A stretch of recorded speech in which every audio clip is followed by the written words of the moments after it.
There is a landmark in Nanaimo that may be in its final days. Harewood School was built in 1914 and it has educated generations of children in the Harbour City, but it has sat empty since 2004 and the school district is now considering demolishing it. A News Mid-Island Bureau Chief Jonathan Bartlett has the story. When it closed in 2004, Harewood School was the oldest operating school in Nanaimo. Today it suffers like any abandoned old building, a target of rock throwing and other vandalism. Now it looks like the old school's days are numbered. Unless you put the money in to maintain it and to keep it up, it'll continue to dilapidate, and if there is any possibility of salvaging it, it would need to be done sooner rather than later.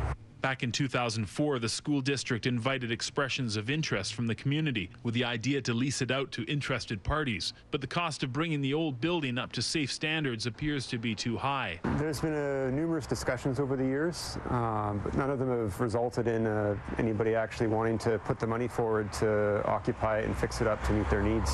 Now the school district's business community has recommended the board look into the cost of demolition. It's been sitting empty for about 8 years. We don't get money for conservation. It's had a leaky roof and the windows were broken, so we need to decide what to do with it, and one of the options unfortunately might be to demolish it. I think it'll be really sad. As much as I love those old buildings, I recognize that unless there's an actual meaningful current use for them that's affordable, they are going to go by the wayside. A few years ago, the Harewood School was designated a heritage building, but that won't save it from the wrecking ball.